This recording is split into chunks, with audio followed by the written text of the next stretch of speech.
fantastic. This is GT racing right now.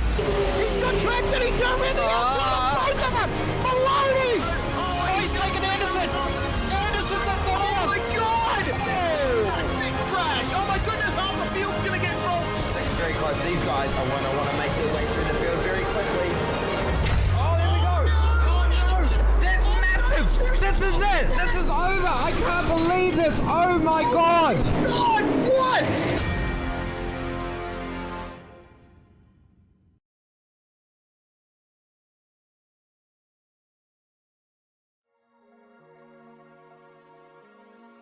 Welcome to Simspeed TV. Konnichiwa, welcome to Japan for Ozicar Skip Barber Series. Season 12, it's round 5. We're at Twin Ring Motegi for what will be a standard format round, 15-minute sprint race leading into a 30-minute compulsory pit stop feature. David Haynes here, Jason Fewens with me. Jason, you were telling me you think this is a circuit that deserves a little bit more love than it sometimes gets. Yeah, I think it's one of those circuits that falls under the radar and it's suited for so many different cars. So we'll see exactly what the Skip Barbers will do here tonight in the extended layout. And it's also good to see things here in the daytime. 9 times out of 10 I see broadcast or races here at this track. It's in a nighttime environment, so get to see a bit more of the detail of what's happening around the circuit, and no doubt we'll be in for a cracking race. For our current dynamic weather, it was one of the few tracks you could race at night on a road course. Now you can do that anywhere. There's no reason to be racing here, especially in the night, for the uniqueness. Since 1997, it's a circuit that has hosted a lot of Japanese sports car racing, hosted IndyCar on the oval that encircles the pit building. We're on the full layout here. Key overtaking zones, of course, are going to be into turn 1, turn 11 at the far end of that back straight. If we know anything about these Skip Barbers and the way that they race super close, and everywhere is an overtaking opportunity if you can manage it. So don't rule out turn 5 or turn 10 or other places to maybe try to sneak a dive. It's about the racecraft. It's about timing your moves. And drivers who, in a hot lap all by themselves, might be a bit quicker than you, you can outrace them in this kind of car and in this kind of format. Just wrapping up qualifying at the moment, that sets the grid for race number 1. The result of race number 1 sets the grid for race number 2. Lock in that grid. Here's how it's going to look. Cam Dance on pole, and that looks like over 3/10 from Vasco Sorowski, who's on the front row. Then Alex McKellar, Jon Schultz, who's on the podium last time out at Hungaroring in the endurance race. And then Russell Clark and Darren Tune is our top 6 for the standing start. The next 6 is Neil Gardner, Brody Cook, Jeremy Bush, Tim Harris, Sean Doyle, and Dennis Hancock. Championship leader Ben Snell not in the top 12 on the grid. Yeah, we'll look a bit further down the field. Row number 7 tonight, Nathan Verney, Craig Kermond. Row number 8, Gregory Adams and Leon Williams to his right. John Snell, car number 23, is alongside Nash Knowles off row number 9 tonight.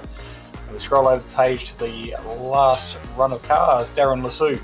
Putting in a qualifying time tonight for something different, starting off the back of those field, and Ira Felberg and Simon Dobner as well. So not a full field. We've lost a couple here tonight, but no doubt there's going to be plenty of close racing and lots of action to call. Yeah, Ben Snell not present. I don't see Alex John. He was he's been pretty strong all season when we've seen him, but we've not seen him every race of the season. Standing start on the road course pit straight here, of course, encircled by the oval. It's actually a pretty good oval for IndyCar. You've got to drive it a little bit, but it doesn't feel cramped. So we're waiting on 2 more cars on the grid. There's McKellar, just waiting on your pole sitter. Cam Dance, as you can see, this is going to be a pretty short one on the full Grand Prix course of just 6 laps. That will work out around about 15 minutes or so, and it will be an out sprint. Looks like they're all ready. Looks like we are about to get underway.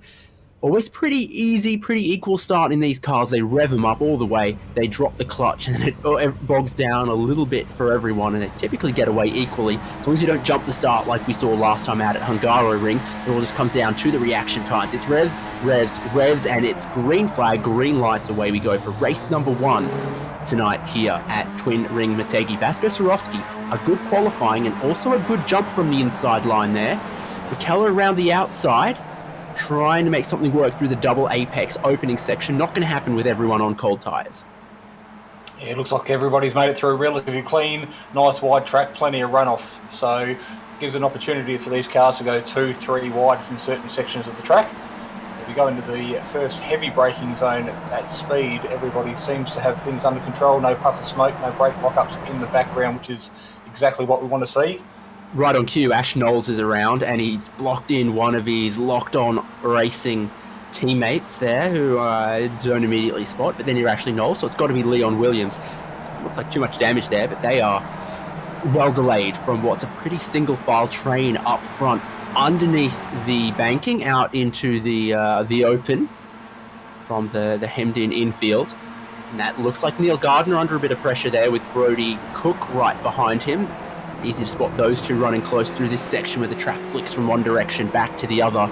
If you really prioritise that second apex like Brody Cook has done, then maybe you can get down the inside at the left-hander here, but I think Neil Gardner had that one covered off. Don't see any dives taking place through the top 10 of the field just yet. Yeah, it seems to be a bit of a continuous climb up the hill till we get to this point here where it's a double right hand, and then you start to climb back down again along the straight into the braking zone at turn number 11, which Dave, you pinpointed as a key critical point for an overtake. So see if anybody's close enough to get some draft as they make their way underneath the Twin Ring Motegi bridge there. We jump on board with Brody Cook. He's currently in 8th, so he looks like he's a little far back at the moment to stick his nose in, but he will be getting some of that little bit of draft benefit. Yeah, from the climb uphill, it's super downhill into that braking zone, lengthens the braking, makes it easy to make a mistake there, and then easy to lock up a tyre as the track drops away to the inside as you turn in. It's a tough chicane in the final sector there as well with track limits. There you go. Brody Cook somehow keeps his boot in it. Is that the fast line? Is there some Mario Kart boost out in the grass there? Up for second though, McKellar has patiently waited all lap to get down the inside of Vasco Surovsky, and he's going to go into second. His teammate John Schultz is going to follow through as well. I say teammate. So that's a Milo car for John Schultz there as well. So Surovsky starting to feel a little bit more pressure. Looks like he'll just hold third. But for McKellar, I think that was setting up and boiling a long, long time. Yeah, key point for McKellar because he doesn't want to see the back of that 27 Skip Barber of Cam Dance disappear off into the distance. So it was, if he was going to make a move, it was critical he did it early. Otherwise, we've seen Cam get that opportunity before where he makes that little bit of a break and then it's very, very hard to reel him back in. So we go under the bridge again for lap number 2 of this quick, short lap sprint race here tonight. No pit stops, no tyres required. We look backwards from Brody Cook now and we have an absolute ripping view as we see the field make their way slightly back up the hill now. Quick change of direction, which is very, very loose in these Skip Barbers. It looks like everybody seems to be handling it with absolute ease.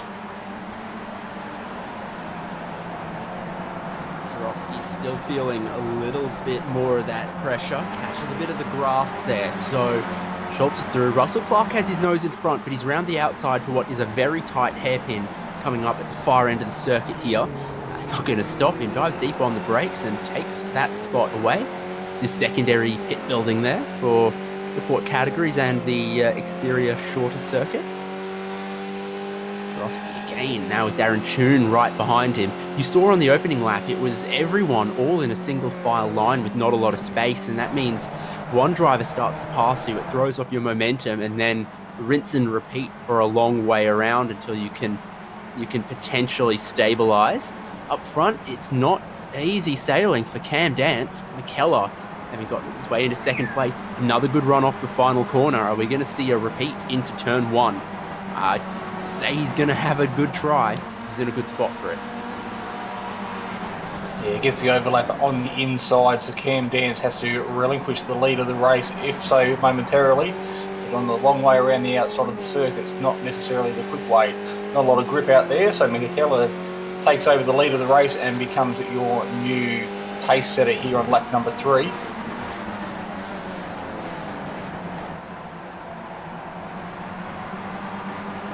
So careful with that grass between 3 and 4, as it kind of all flows together as one corner. And when you do that, it can be tempting to run it a little wide between the apexes and just dig into the grass. Relatively tight right-hander to then go back underneath the banking once more. And you see our field still all very close. Who's going to make the next move?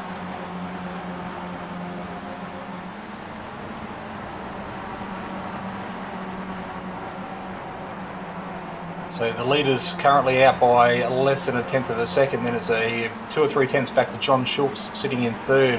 Vasco Sorowski there, who started off the front row of the grid, has made his way backwards a little bit. He's sitting currently in P5 after Schultz and Russell Clark have made their way past. So Darren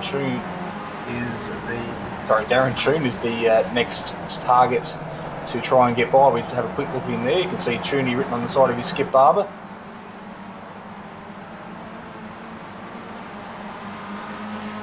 Third and fourth, I think, could get interesting between the teammates here, because Clark is right at the back of his teammate and just watches, just waits for the moment.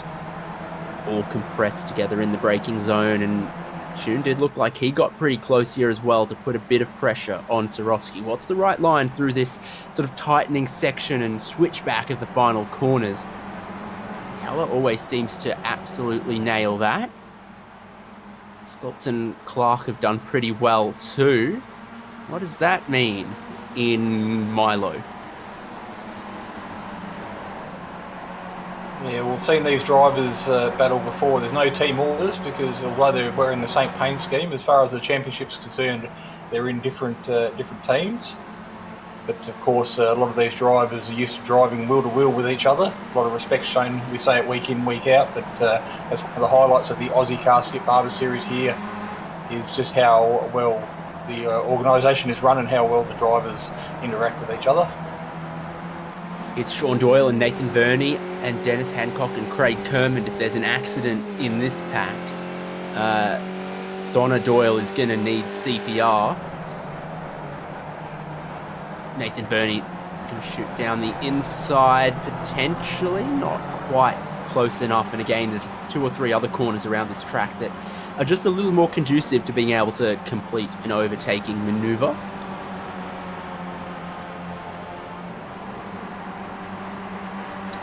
Pack comes through the S's. I'd say some of the faster corners on this track. There's quite a few more stop-starty kind of bits. The cars can flow uphill through those open corners.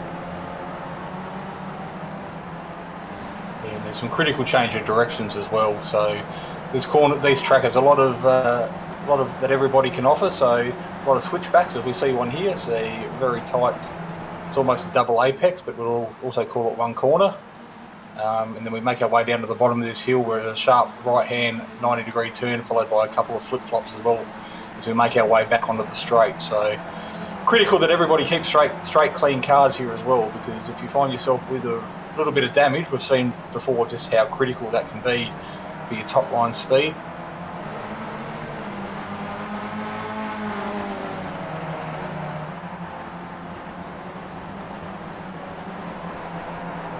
Some great feedback from Donna Doyle, but unfortunately her boy Sean has lost that spot to Verney immediately on the fight back towards turn 1. 2 laps to go in the opening race here, so it's still 5 minutes, but that white flag is going to be waiting for them pretty shortly. The inside into 1 and 2 is the place to be, and you can tell we're racing Skip Barbers, not GT cars, because those poor beleaguered cones on the entry to turn 3 are not being smacked around like they often are in GT machinery. The open wheelers giving them just enough space to save the track marshals from needing to put those cones back out every lap.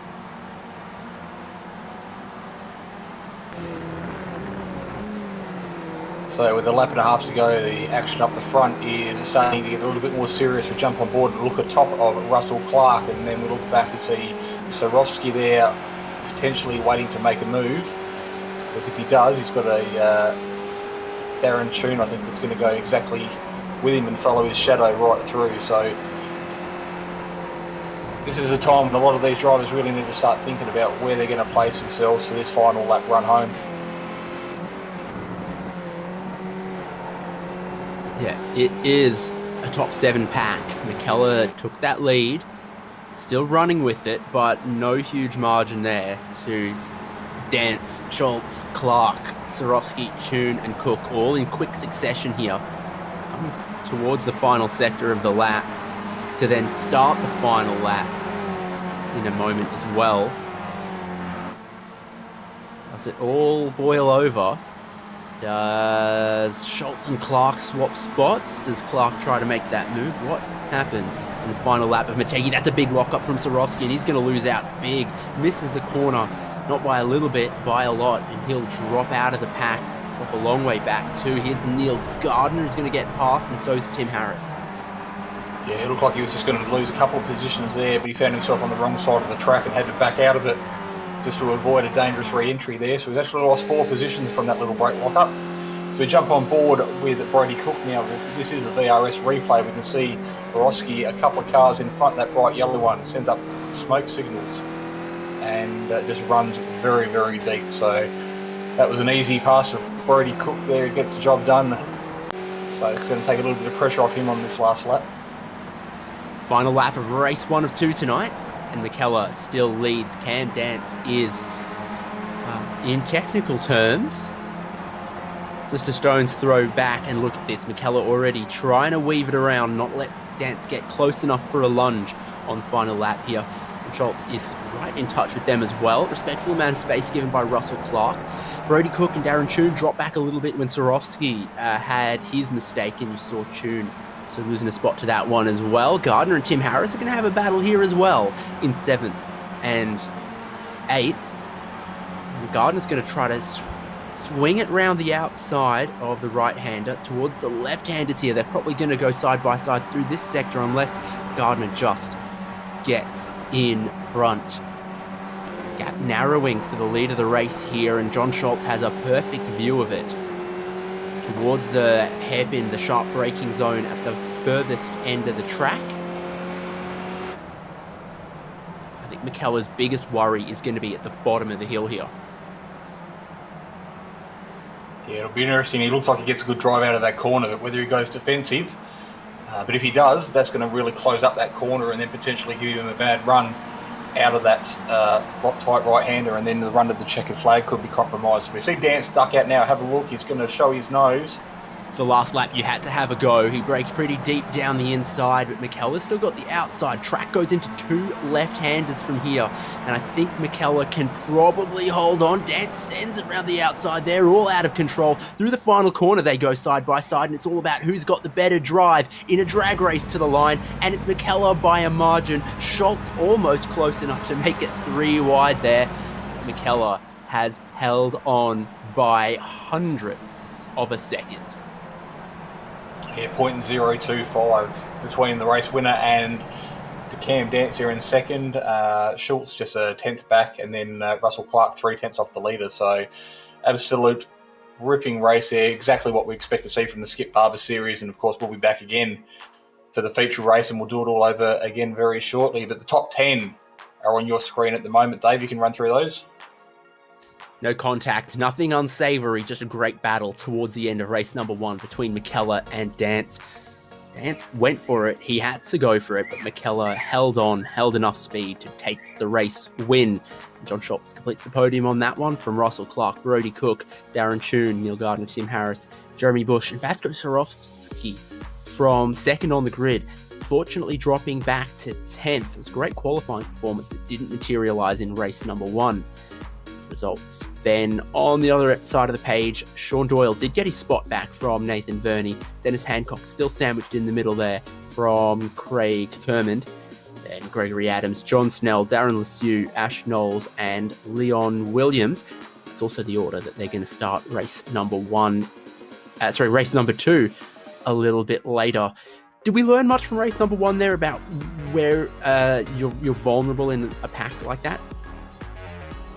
Yeah, I think track position is going to be very important. Of course, that was obviously playing a factor in some of those guys, how they played out that last race, because, of course, race number 2 will be determined by the finishing positions for race number 1.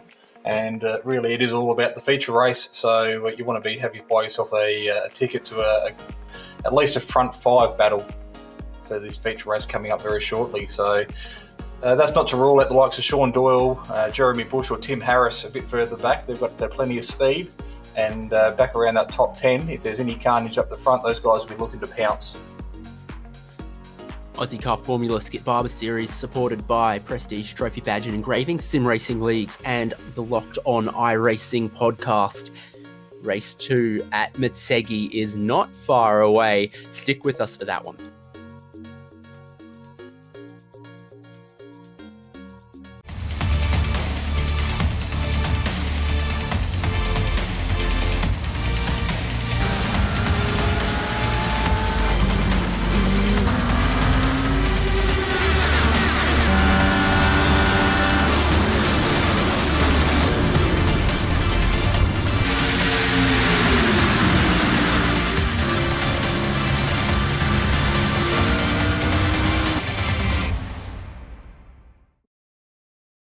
Are you new to sim racing, or maybe a veteran struggling to reach the next level?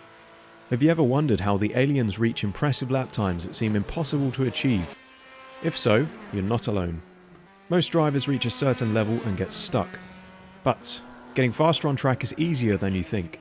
VRS coaches are some of the best sim racers in the world and offer one-on-one driver skills training at affordable rates to help new drivers learn the basics and help experienced drivers break through to the next level. Are you ready to get faster and get off the iRacing roller coaster? If so, VRS one-on-one personal training is for you. If you've invested in your equipment, it might be time to invest in yourself. Just go to virtualracingschool.com and sign up for a 30, 60 or 90-minute session with one of our world-class coaches, and you'll learn exactly what to do for faster lap times and more podiums.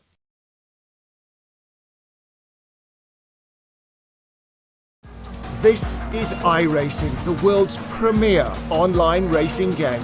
iRacing puts you in the driver's seat to experience today's newest form of competitive motorsport, virtual racing, all from your home PC. Race virtually in endorsed series from NASCAR, IndyCar, IMSA, the World of Outlaws, Aussie Supercars and more. Take on legendary circuits like Daytona, Silverstone and the Nürburgring. Join iRacing's global online racing community and get on track today at iRacing.com.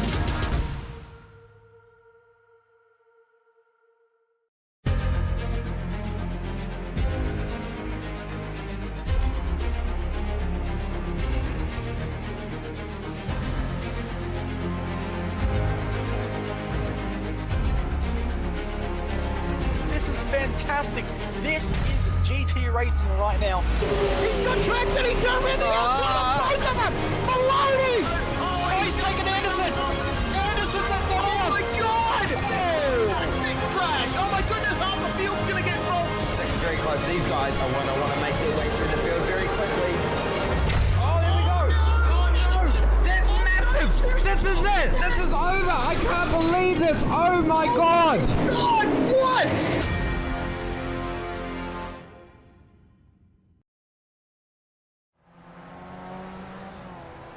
Welcome back. Almost time for race number 2. Double the length compulsory pit stop. Should be a pretty broad pit window, but it's not every lap. The driver's going to have to go a bit into the race and not stop too late either. What kind of strategy might we see? It's a relatively cold track here at Twin Ring Motegi as well, with a bit of cloud cover coming over. So tyre warm up a little on the slower side could, pardon me, affect the strategy too. Yes, tracks you can see in the video footage and the pictures on your screen, a little bit of cloud cover there. So the track temperature is going to drop. So that'll be something the drivers have to take into account on this opening lap. Of course, they start race number 2, the order they finished race number 1. That puts Alex McKellar on pole position from Cam Dance. But through this one real quick because it's John Schultz, Russell Clark, Brody Cook and Darren Tune. And Neil Gardner has improved from race number 1 to race number 2. He'll be probably pretty happy to start out of 7th place there. Tim Harris 8th. Jeremy Bush and Vasco Sorofsky is the top 10. That's Doyle, Verney, Hancock, Craig Kerman, Gregory Adams, John Snell, Darren Lasue, Ash Knowles, and I think Leon Williams will be the last one to take the start on this one. I saw a couple drivers just then in the warm-up practicing their pit entry. It's not an easy one here. It's also got its own somewhat blind chicane in the final sector. That's something to look out for in this 12-lap race number 2. They're ready and raring to go. The green flag drops. Does look like Dance with slightly better reaction time. Doesn't make a huge amount of difference in the short-ish run towards the combination turns 1 and 2. Alex McKellar is going to convert that pole into the race lead. Did see Dennis Hancock actually start from pit lane as well, so whether that was strategic or whether he just wasn't quite ready and missed the start, but you can just see him come around the exit of turn 2 there in the background, so still close enough to be in touch with the group. So you don't want to lose the group this early on in the race, but obviously he wasn't on the starting grid as the lights turned green. Brody Cook, those cold tyres pushed pretty wide out of turn number 2, and that's cost him a spot.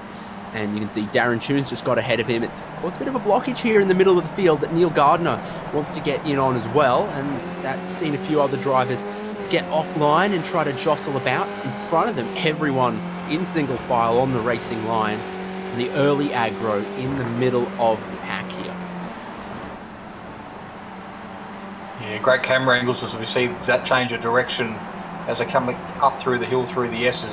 Quick left, quick right, using all the curb out onto the ripple strip there before darting back across to the right hand side of the track, ready for this left hander. You see him go through now. So single file like we saw in race number 1. So basically it's a complete replay of what you saw before, and they still sit in the top 3 as they finish race number 1. Neil Gardner, always easy to spot in the Golf livery there, was looking for a bit more from Brody Cook, but he wasn't close enough to go down the inside of the hairpin at the far end of the circuit. And if anything, just compromised him a little bit onto this back straight and into what proved to be the most difficult braking zone downhill. Also sometimes made more challenging by the drivers trying to get their outside wheels onto the curb as they brake and turn in. Maybe not as consistent a surface. Going to complete lap 1 of 12. McKellar still leads with a pack of about 5. And then everyone from Brody Cook backwards still relatively close in a line. That's Russell Clark's favourite move right there. Just get to the middle of the road on some of these straights. Yeah, darting around behind his teammate there, so we haven't got mirrors, or rear vision mirrors in these cars, so whether he's just trying to unsettle the car in front by darting around in the side mirrors, not exactly sure, or then again he might have been just trying to get a bit of airtime, which worked because we're talking about him. That'd be a pretty Russell Clark thing to do. You do recall there was an old F1 car that had a centrally mounted mirror on a post ahead of the driver that didn't catch on, often featured as like the quirkiest F1 cars from history, along with the Teapot and the Tyrrell P34. Everything's pretty conventional, I think, on the Skip Barber, and the racing looking about what we expect too. McKellar and Dance, who went wheel to wheel in the battle for the lead and the win right at the end of race number 1, have got a lot longer to strategize and move their chess pieces into a checkmate for this race. Yes, top 5 at the moment, consisting of McKellar, Dance, Schultz, Clark and Tune. They're just over 1 second apart, and it's a little bit of a gap back to Brody Cook, Neil Gardner and Tim Harris. So you can still see them in the background in that little gaggle of cars. So 2 groups of 5 making up the top 10 at the moment. John Schultz looks pretty hungry though, with those bright orange wheels moving around there under brakes. Just letting the car in front know who's Cam Dance that he's keen to get by. Clark likewise, but we've got 2 cars in the gravel and in the wall. They are Gregory Adams and John Snell, I think. No, I think I saw Sorofsky. Is it Sorofsky? No, he's still running. It was someone else. It was all clean right up until this point. I was going to remark Hancock might have been one of those. Running. That's John Snell down the inside of Adams, and the two of them launch up off each other, and that prevents them from slowing themselves down before they find the wall on the exit there. Weird tangling of the wheels. There wasn't actually a lot of speed or contact, but they just got a little tangled on each other. So the action's back at the front now, top 5. Oh no, one of the cones got hit there in the entry to 3. Well, there'll be Marshall out there to replace that, so it's back in place next time around. So like I said, top 5 out in front at the moment. We jump on board with Sean Doyle currently sitting in P11. So he's got Vasco Sorosky in front of him at the moment. Doyle just sticks the nose down the inside, has a bit of a look, but backs out of it. Probably a pretty smart move considering the smoke signals that were happening ahead. Nathan Verney it was who ran it pretty deep. Now he's side by side, trying to hold position around the outside. Sorry, Jeremy Bush trying to hold position around the outside. It's Nathan Verney who's just immediately behind this battle. So back on board with Doyle at the moment. You just see that wheel work happening in the bottom right hand corner of your screen as they climb the front wheels, get up on that curb. Taking a very obscene line on the green grass on the outside is Sorosky. Ran it super wide, and yeah, it loses out a bunch of positions. He's got to back out on the throttle, being off the racing line there. Very smart thing to do. Lives to fight another day.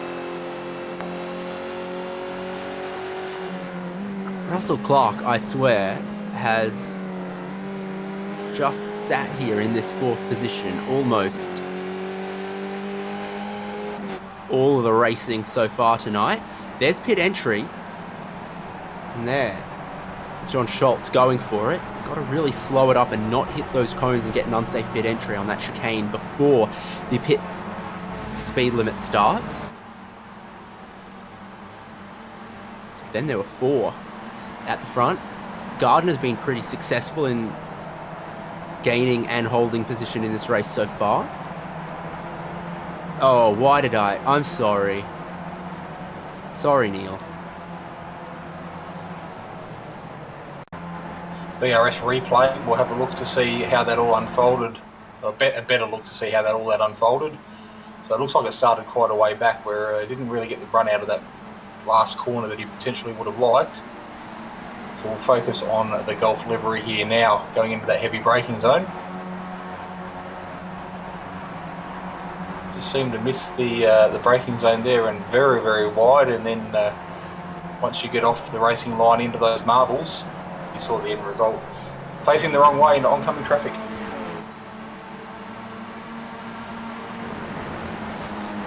I'm sure a lot of us can relate to that, but it'll be interesting to see this time round, out of these 4, whether anyone reacts to Brodie Cook diving into the pits from the previous lap, or whether...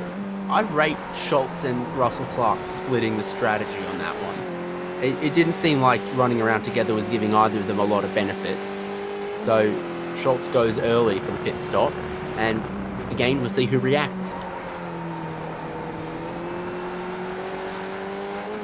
Yeah, it'll be interesting to see whether they actually play their own game, whether they stick to their strategy, because they obviously have a plan before they go into this race, how things are going to pan out, but things can change with the drop of a hat, just depending on the little battle you're in. We'll find out in the next 20 seconds to see whether anyone takes that dive at pit lane.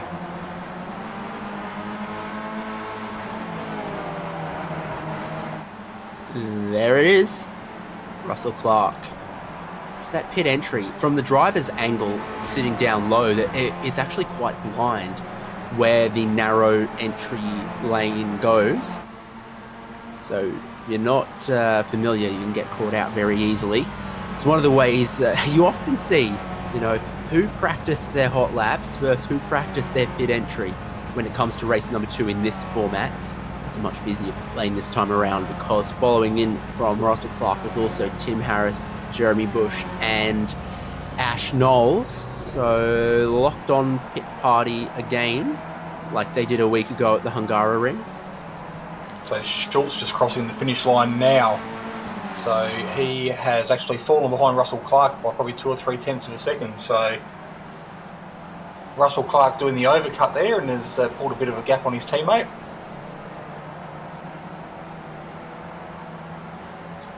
Pretty rapid stop as well for Russell Clark. You add that to the overcut that you're always going to get, because that first out lap on the cold tyres can lose you a little bit. So a driver who then pits 1 lap after you might come out ahead of you until it all stabilizes again in the back half of this race.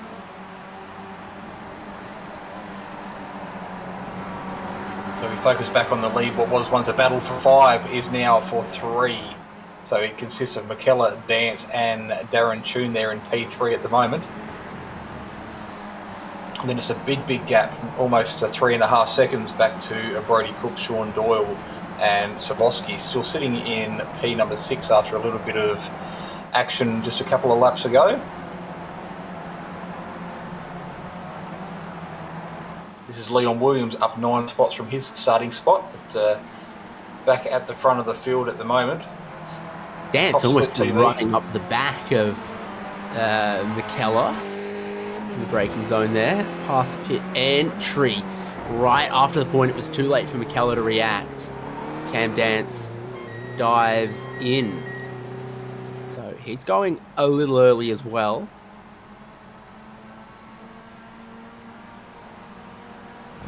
Brody Cook too, Nathan Verney. Everyone else in the background thinking about pit entry. Not that I can see from that one.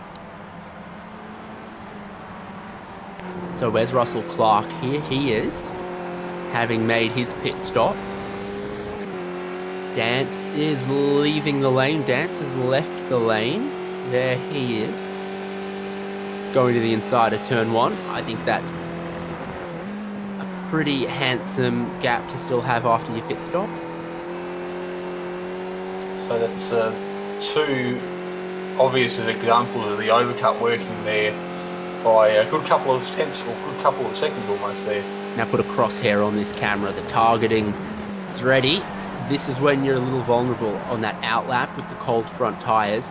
They'll have worked in now for Clark, and you'll hope to just catch within a second or so of Dance to still be in this fight and be in this battle.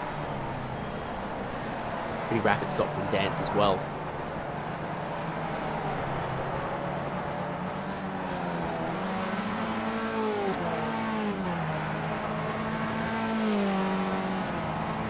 So now you've just got your top 8 that haven't pitted. Dance, Clark and Schultz, the top 3 that have. These are some drivers that have not yet stopped. Sean Doyle and Vasco Sorofsky. You see the different lines through the hairpin at the end. That's a later turn in, later apex for Sorofsky. And if you make that work, and the slipstream does its work for you, then you can maybe attack at the bottom of the hill here. Is that what Sorofsky is thinking? Is that on the cards? Absolutely it is. That's the textbook way to do it. Keeps them perfectly side by side. This has been a bit of a bogey corner for Sorofsky. No dramas this time around. That's a pretty clean move. Are either of them going to go for pit lane? Is that going to maybe influence Doyle's thinking? Both of them stay out.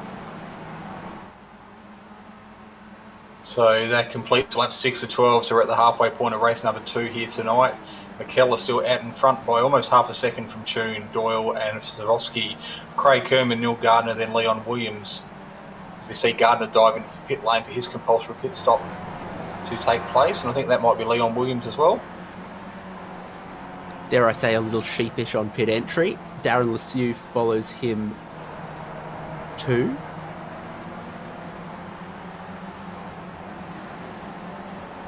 Fight will still be on though between Sorofsky and Doyle. Always know Doyle is a bit of a fighter.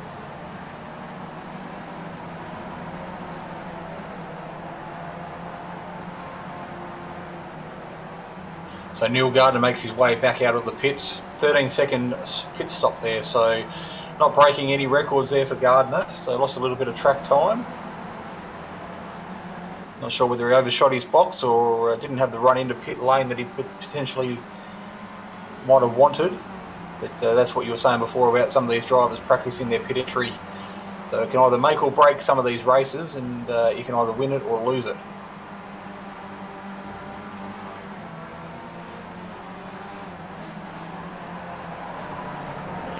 Lap 7. A little scruffy from Swarovski there. But again, I think Doyle is wise to the fact that unless you have a really big dive, you don't want to try to pass here. You want to try to pass at the following corner. Quite set up his opponent as you might need to. 5 to go at the end of this one. Might be right about time for a couple more stoppers as well. McKellar and Tuna just be going past pit entry, then Swarovski and Doyle, and I say going past pit entry, they are going past pit entry at the lead of the race. Same strat, 3rd and 4th. I think once you come this far, you just keep going, don't you? Yeah, you'd almost just drive it to basically the absolute death knot from when you can pit, because otherwise you've got to deal with those cold tyres again and a couple of laps to warm them up. So if you're going this late in the race, you just go right to the very end.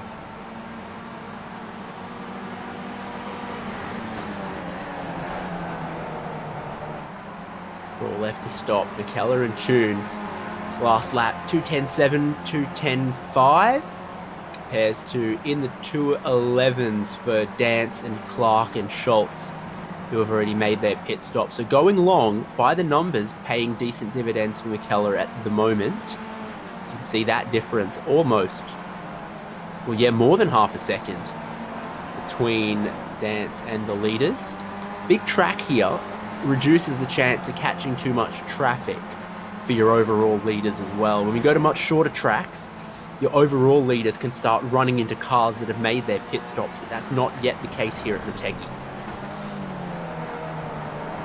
Yeah, so McKellar and Tune separated by less than 0.3 of a second. Then Vasco, Swarovski and Sean Doyle sitting in 3rd and 4th, also separated by less than 0.3 of a second. So Doyle's got his nose back in front there to reclaim that little battle for the moment. Look on board the BRS replay, we'll see exactly how that all unfolded.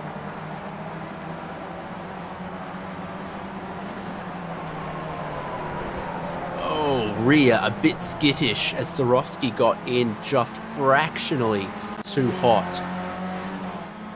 Doyle says, thank you very much. Now, of course, fuel is also in play, as well as a compulsory tyre stop here, and that restricts how deep into the race the drivers can go. Obviously not that much, as it's going to be yet one more. McKellar and Tune. But not for Sean Doyle. It's all in the very competitive mid 2 minute 10 lap times for McKellar and Tune out front again. So they don't got to worry about their pace at the moment. They'll be seeing the gap between themselves and the drivers that they were racing early on, and will be still racing for the win, continue to extend a little bit. Dancer will have warmed up the tyres a little further. It goes from a 2:11.3 to a 2:10.8.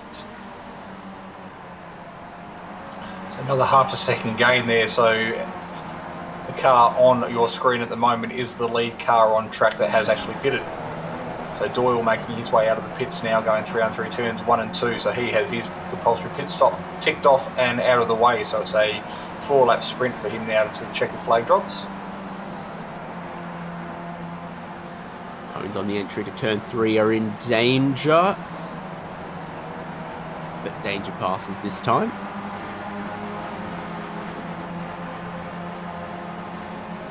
Right in front of where Doyle has resumed is Cook, Harris and Bush, who pitted 3, 4 and 4 laps ago. So their tyres will be right back in the mint zone. As I say that, Cook decides a little bit of extra warming is needed on the inside front. For Doyle, it's important to see if he can stay within a second of these drivers with those tyres, or if he drops back on his outlap here. Yeah, Tim Harris glued to the back of that Milo Otis car. at the moment, so very little separating those two, and Harris looking very, very hungry to get that move done. A little bit sideways on the entry there as the car just steps out a little bit, but looks like Brady Cook managed to capture it back under control without losing too much time.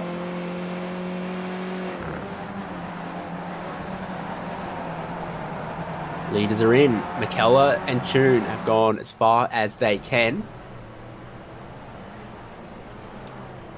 And also Vasco Sorofsky and also Gregory Adams in for the second time, having had to have pitted very, very early for the damage. Now needs to clear the compulsory stop. So on board with Cam Dance. Ideally like to inherit the lead of the race, but I have a feeling like those last couple of laps for McKellar built out enough of a gap by running long. He should rejoin in the lead, and in fact they will. So Dance gets around Tune. McKellar still has 2 seconds in his pocket with 3 laps to go. Yeah, some of the lap traffic definitely playing a positive role there for McKellar, sort of getting out of the way, doing a really good job there, but have a look on Cam Dance now. He's got his eyes focused on trying to bridge that gap with 3 laps to go, 2.5 laps to go actually.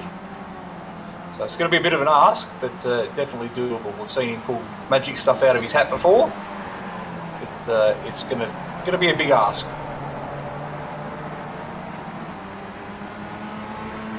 First, second and third, now that everyone's made their pit stops here for Ozicar Skip Barber Series in the second feature race at Twin Ring Motegi. And finally, maybe just a little bit of aggression and a little attack here between Schultz and Russell Clark over 4th and 5th. Side by side through the sweeping section they go. And Russell Clark, finally, after 2 races, gets in front of John Schultz.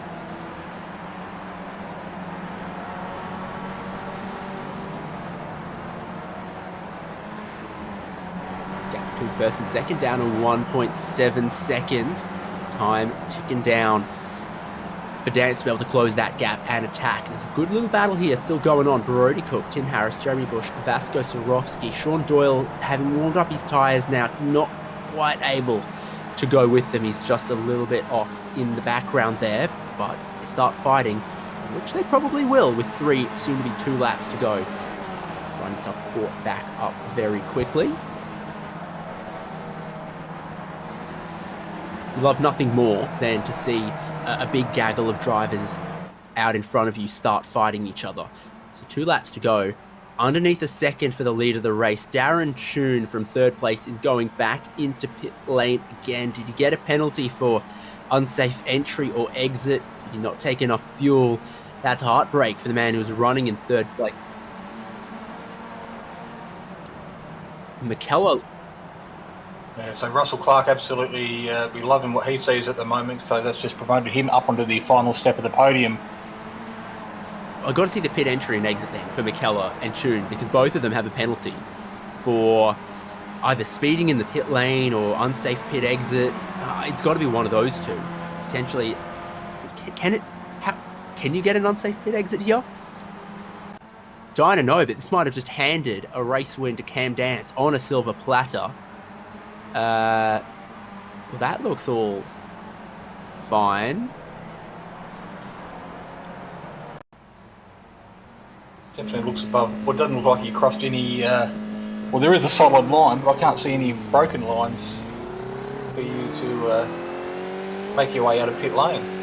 Do you need to be to the left of that yellow one before the exit cone or something? Anyway, we'll wait and see what happens in the final 2 laps here to McKellar, but even without a black flag that's looming over his head, Cam Dance has managed to catch him too, and you can see the gap is 4/10. This elevates with the penalty for Tune. Clark into 3rd, Schultz into 4th, and that could be 2nd and 3rd by the end of this one. What happens? What do they do? So critically for Dance, he probably won't know that McKellar's got that penalty looming over him. So unless they're talking to each other in through their radio systems,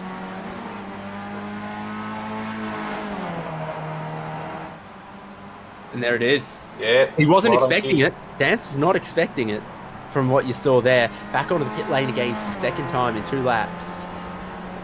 McKellar cedes the lead to Cam Dance. Russell Clark in through into second. John Schultz through into third as they start the final lap at Motegi. Let's just stay on board here with McKellar and see if he does anything different this time as he leaves the pits. Actually, it might be a bit of a lengthy penalty as well. Could be up to 30 or 40 seconds.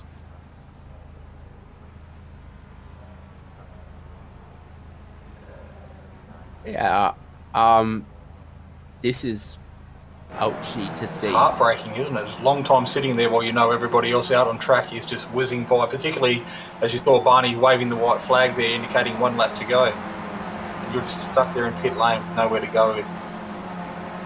Suddenly there's a lot of points on offer here. Brody Cook is running 4th now. Tim Harris 5th. Lindsay Bush and Swarovski starting to battle each other a little bit. Doyle and Verney not so far away to be out of this. Swarovski has been struggling with his braking, I think, in this race. In fact, we saw him do similar in that same corner not long ago. Now it's Clark and Schultz on again, and Schultz round the outside looking for the inside. Gets a bit of a squeeze from Russell Clark. The left.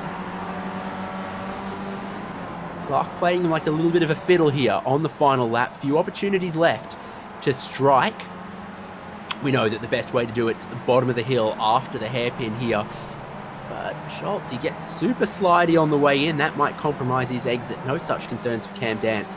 Enjoying a healthy little 7-second lead. But what order are they going to stand on the podium beside him? Final sector. Not close enough for Schultz to have a dive. Cam Dance.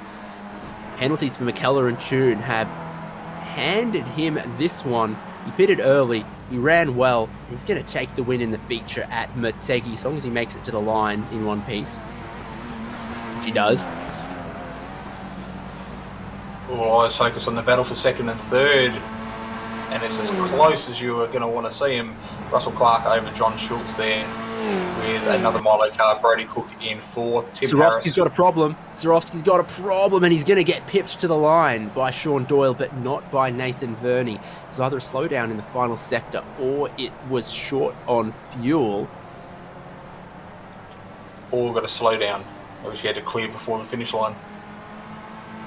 I think that was the first thing I said, and yet it has cost him 1 spot to Sean Doyle, as he just limped it to the line, and Doyle was close enough to pick up 1 spot. Here is less than Stella McKellar down in 16th place after that penalty. It's really painful for Darren Tune. He's looking at a podium and then finishes 12th.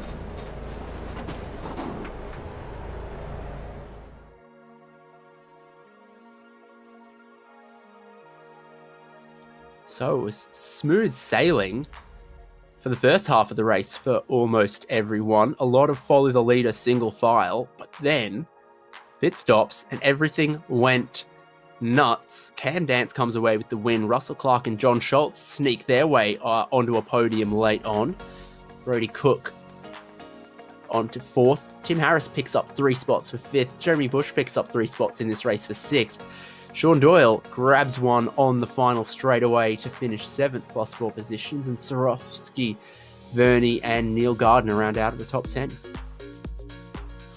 Yeah, plenty of action as we promised here on Simspeed TV. Craig Kerman tonight finishing 11th, 28 seconds off the pace. Darren Tune, after that late penalty in the race, crosses the line in 12th. He had a 15-second penalty to remove off his name card there in the dying laps. Leon Williams and Ash Knowles 13-14.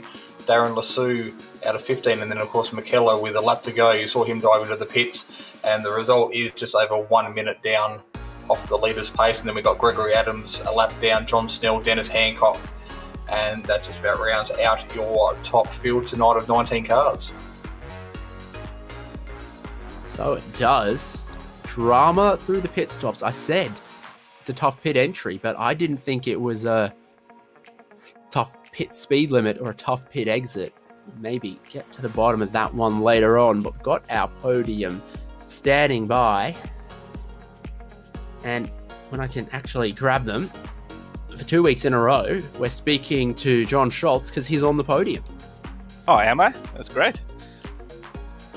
Yeah, I mean, I feel like you knew that, but congratulations there. And any clue of what might have been the source of the penalties for McKellar and Darren Tune? Saw you inherit a little bit of real estate late on. Yeah, I got very lucky there. McKellar, it was a pit exit penalty, so just above the speed limit. It's actually pretty strict here, so I did that in practice where I was going 62 just at the line and it pinged me, so that's exactly what happened to him. So you were cautious to avoid that one. Pitting quite early in the race, you left that sort of pack of five that looked like they were waltzing away. Is it only luck that you then find yourself back on the podium, or what was the thinking for that really early stop? My pit stops have been terrible, and I knew that, so I thought I would just try something different. I thought when I came in it to be the minimum amount of fuel, couldn't mess it up. I hit my marks, and then I was still 4 seconds behind everyone else from the pit stop. So, yeah, lucky to get on the podium from that position. But, yeah, I'm going to have to fire my pit crew, I think. No job security anywhere in any industry these days. Yourself and Russell Clark tied together, it seemed like, by a piece of string both races. And he got the better of you in race number 2 here. Do you gonna get some sturdier boxing gloves next time? Yeah, I think once we saw we were both on the podium, we put on the boxing gloves, but it was more sparring than full-out punching. Maybe at Nords, depends on what's on the line, we might be throwing our fists at each other without boxing gloves. Can't wait. Typically, if Ben Snell was on the podium here, he would give a shout out to Russell Clark, but Clark's on the podium, so who are you going to shout out? Ben Snell for not showing up and allowing me to actually make a better run at the title this year. And yeah, just Team Milo. Let's get it, boys. Both the drivers and the constructors would be great. That's the goal, and we're boiling down towards the end of this season, so looking forward to seeing you next week. Cheers, boys. See you next week. There we have it. Jason Fewens. We cheated up. The man, the myth, the legend. Russell Clark finished second today. Yeah, so we've got our second Milo car on the podium here this evening, and it is in the form of Russell Clark after starting fourth there in race number 2 tonight. Managed to climb his way up a couple of positions, not through some bad luck from some other drivers, but a podium's a podium, doesn't matter how you get it, Russell. So congratulations on another bag full of points here in the dying stages of this little short season. It's nice to be somewhat near the pointy end again after a pretty rubbish season. So yeah, it's a shame about what happened to Alex and Darren, but I'll take it. So plenty of action between yourself and your teammate. We just had a quick chat to John Schultz and involved a little bit of sparring between the two of you, but obviously nothing too detrimental towards the overall team's championships. You're still playing for keeps there, and of course your individual drivers' championship as well is up for grabs. There's been quite a few drivers that have missed a few rounds this season, so it's still very much open with another round to go. Yeah, John and I wanted to put on a show for you guys, but yeah, I think he's taking the championship lead after what happened with Alex now, so yeah, he didn't want to take too many risks. He just took it easy.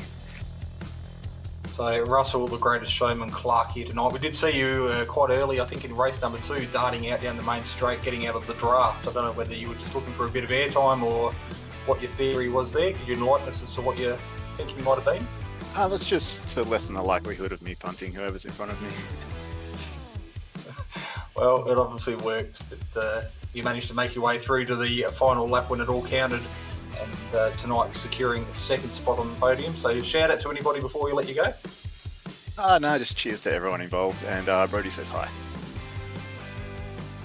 Well, that's it, mate. That's another great result for yourself. We're off to Nürburgring next week, so hopefully another good result for Team Milo there and secure the team's championships for Team Milo Racing.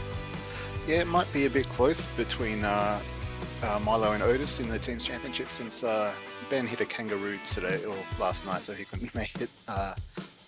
Yeah, it's. I'm looking forward to Nords, even though it's probably going to be 6 laps of cooperating before it comes down to a free-for-all draft party on the last race, the last straight, like it always is there. But yeah, it's always fun. So yeah, cool. When you say Ben hit a kangaroo, can you just elaborate that it was actually with his vehicle? Yes. Okay, just double check. Actually, no, I believe it was his girlfriend's vehicle.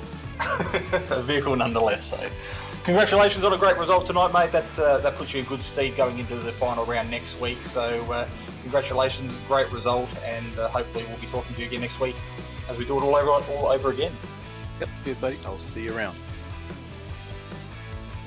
Okay, P2, P3 taken care of. Now we get down to the business end of the podium tonight, Dave. I'll throw you over, and Cam Bant is in the commentary box with David Haynes.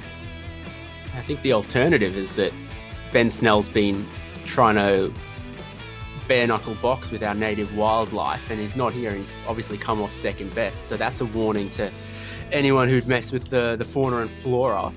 Cam Dance joins us, though, and didn't mess with the pit lane, and that was obviously pretty crucial for the second half of the race. Yeah, it was actually a pretty decent stop for me, although I still can't quite work out where Alex found 2 seconds in the pit stop, to be honest. Yeah, that's still very, very Maybe by confusing. speeding? Yeah, probably by speeding, but yeah, just really, really weird. But overall, really good night and another win on the board. This is a track that I think, as other circuits have become available and come online, doesn't get raced as often as it used to when it arrived in 2011 or so on the iRacing service. But then it worked pretty well for these cars. It's got some sweeping bits, it's got some double apexes, it's got pretty challenging last sector. We wind back to yourself and McKellar going side by side all through there for the drag race for the win in race number 1. He got you there, but you got him in race number 2.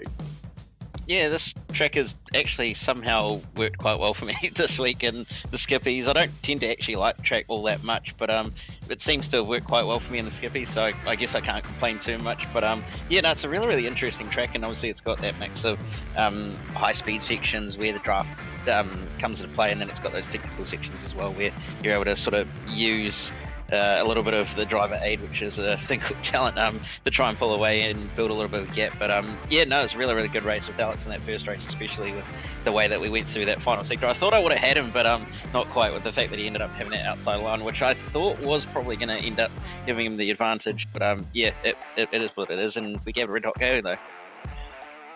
Yeah, 200s in the end, that's always, you want to give it a red hot go. You want to get in there, and you definitely tried. And I think the margin at the end shows that in another world, in another roll of the dice, it might have stuck. Yeah, 100%. I mean, those sort of things you kind of think about prior to the race and go, this will work if this sort of plays out, but if he gets this sort of a run, he might be able to hold on. So, yeah, it's just one of those things that unless everything goes to plan, it's going to work for you in your favour, and if not, it's going to possibly end up in you losing the race. So, yeah, look, it's a very, very small margin. It's just those sort of little discrepancies that you learn and take on board later on. Last race of the season next week. I haven't actually been on top of the championship. It's been all over the place. Ben Snell got off to a lightning start and then missed some races. McKellar, good start today, but then falling away in race number 2. It kind of feels like it could still be anyone's going into the final race at the Nürburgring. Yeah, I think based on what the points look like at the moment, it's actually really, really close, and like you said, could really be anyone in the top 5s possibly to win the championship at the final round at the Nürburgring. So yeah, looking forward to it. Obviously Nords is a very, very favourite place of mine, so I'm looking forward to it heaps, and these cars are really, really fun around there as well. Possibly going to see about 6 wide down the dotting O, but yeah, we'll see what happens, and obviously it's going to be all about being smart and not really trying to make any mistakes as well, especially with how brutal this Nordschleife is with regards to making mistakes. So yeah, it's just going to be all about trying to score a maximum amount of points possible. Well, I get the feeling you're looking forward to it, we're looking forward to it, and we'll see you next week, Cam. Yeah, cheers, will do. So that wraps up what has been round number 5 of the Ozicar World Cup Tour. We have one more round remaining, as we just spoke about the race of Germany at the Nürburgring. So a very, very fitting way to end out what has been an absolute cracking season here for the Skip Barbers. Season number 12 it is. So we have a quick look and we can see just some of the countryside of what we are going to experience next week.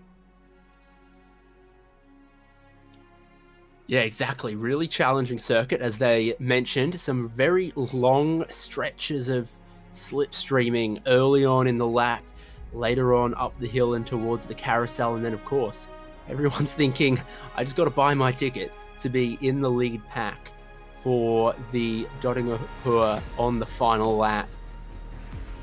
Definitely one that will, I think, start as a slow boil and build up. You're going to want to be there, so make sure you're following Simspeed TV wherever you're watching, be it across YouTube, Facebook, Twitch, etc.